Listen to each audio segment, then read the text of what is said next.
What's going on, my PT peeps, my Walking Dead family, my fighters? I'm One Eye Bry, also known as PT. Don't know if I'm winking or blinking, but I'm definitely thinking about The Walking Dead Season 11, Episode 14. Spoilers, potential spoilers. Obviously, spoiler warning for all things Walking Dead, especially for Season 11, Episode 14. Well, we have some potential spoilers for Season 11, Episode 14 from @AMC Walking Dead. All one word, except there's no I in walking on Instagram. Give the person a follow to find out more, but here we go. Now, Maggie, Aaron, Elijah, and Lydia are in the building, and they all find their way into the secret room with Negan, Gabriel, Annie, and the rest of their people.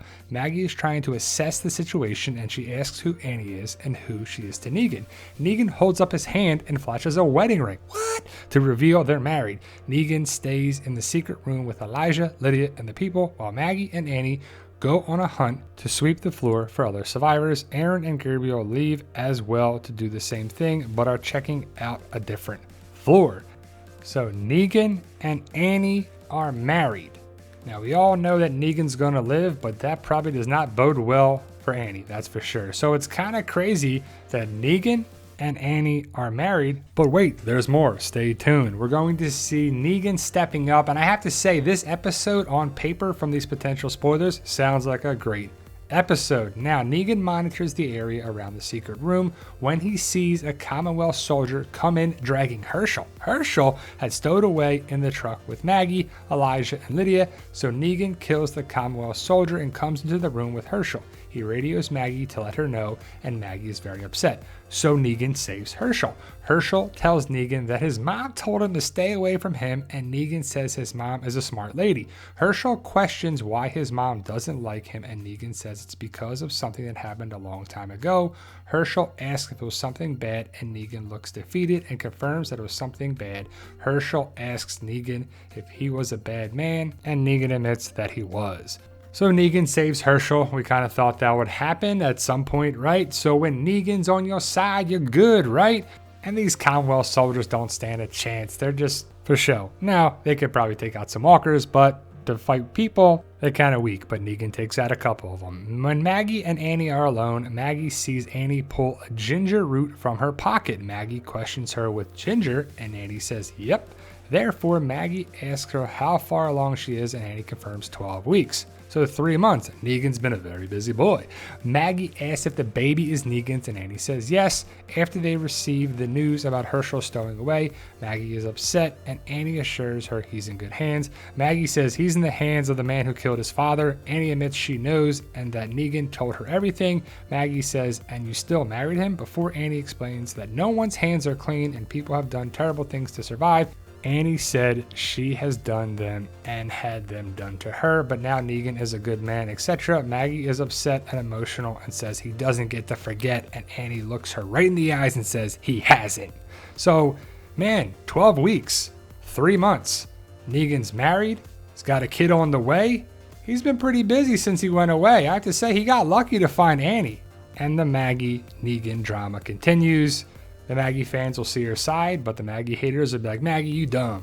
But we get to see Daryl was supposed to meet Carol for lunch, but when he didn't show, she went looking for him and found out he was on a special assignment with Rosita. She goes to Mercer and brings him along to help, just in case they are in danger. Sebastian wants Daryl and Rosita to cover themselves in guts and walk through a herd to get into a mansion. They used to belong to a friend of Sebastian's. His friend's dad was the president of a bank and hid a lot of things in his panic room office, including huge amounts of cash, which Sebastian needs because Pamela cut off his funds. Daryl says they won't do it, but Sebastian says they will. So, did Daryl teach them the guts trick? Did they know about it? Is it just common knowledge that everybody knows about everyone being infected and the guts trick now? But either way, Sebastian wants the help of Daryl, and Daryl's gonna probably help them, of course, because Daryl has to play the game, Sebastian being a punk, that's for sure. But we get to see Daryl and Rosita working together, so I kind of like them working together as they're good fighters. Another lunch date missed with Carol and Daryl. Before it was Eugene and Shira now. Well, that was for ice cream. But the fact that Sebastian Milton is just telling people what to do is annoying, and this character needs to go, right? But they're going to keep this punk around for as long as possible. Sebastian asks them, I guess, Rosita and Daryl, how their kids are doing, and says one just skipped 2 grades, referring to Judith and Coco. Is she walking yet? He questions with a subtle threat, Quickly, Daryl has a knife at Sebastian's throat and Rosita has her gun on him. Daryl snaps to Sebastian, "Is your advanced military training going to help your fight now?" One of Sebastian's personal guards has a gun on Daryl and he tells him to drop it or they will kill them both. Rosita says, "Not before I take this a-hole's head off," with the blade tip in Sebastian's neck. Daryl says, "Let's get one thing real straight. You threaten our kids one more time, I will gut you." Sebastian backtracks and says, "Who said anything about hurting kids? I can make their lives easier. That's all I'm saying." Or worse, right? So the fact that Daryl and Rosita are not messing around, love it. It's about time this punk gets put in his place. Let's do it. Now, Sebastian doesn't stay and leaves his 2 guards behind to make sure they get the job done. Of course he doesn't stay. He's a punk. Here you go. Go do that for me, guys. Go ahead. There is a woman in a locked, panicked room, so Daryl and Rosita had to rescue her. They would have to grab the money and get out the electronically locked panic room before the generator gave out, which would lock them all in, which is what happened to the woman. Daryl and Rosita are inside getting the money when an alarm starts going off, drawing all the walkers to the house and to that room. Rosita manages to break the alarm, but there's a swarm of walkers outside the door. So I'm guessing they go to one of the homes here. Those are probably the 2 personal guards for Sebastian, and Daryl and Rosita in Commonwealth armor.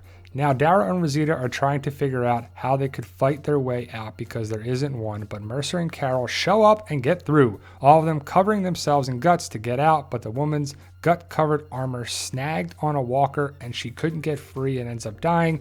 She was wearing their armor they gave her that was covered in guts in order to protect her. Mercer executes both of Sebastian's guards. Afterwards, they had to bring the money to Sebastian inside the Commonwealth. They won't do another mission, at least for his personal needs. Even though Mercer killed his guards, they tell him that they just didn't make it. Daryl and Rosita do kill walkers in the house sequence. So we're doing the guts trick again, and it's pretty cool. Mercer and Carol working together, and you kind of keep throwing Mercer in the mix with our group, and I like to see that. Mercer being involved and helping our group is always a good thing. Now I want to see a Mercer spinoff. I think that's the perfect type of character to get his own Walking Dead spinoff. What do you think?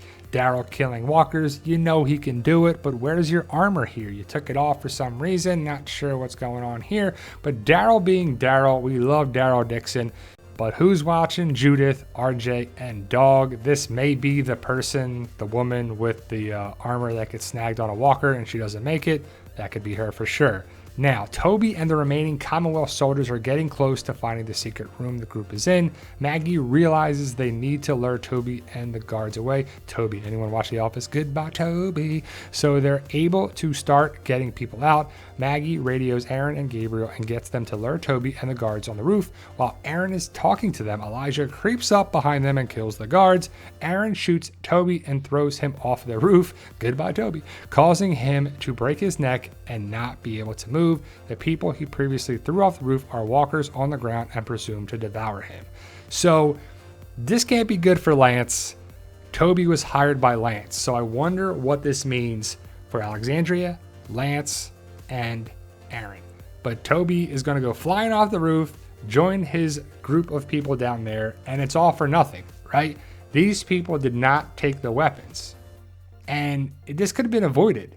Well, some of it could have been avoided, right? But either way, I believe this is Aaron picking up the gun, and I really wish we see Aaron fight Toby. It would be cool to see a good fight sequence here. And Toby was a good psycho. So he was in the previous episode, which is a continuation into this episode, but Toby leading the Commonwealth troopers and a former CIA assassin, pretty cool character idea.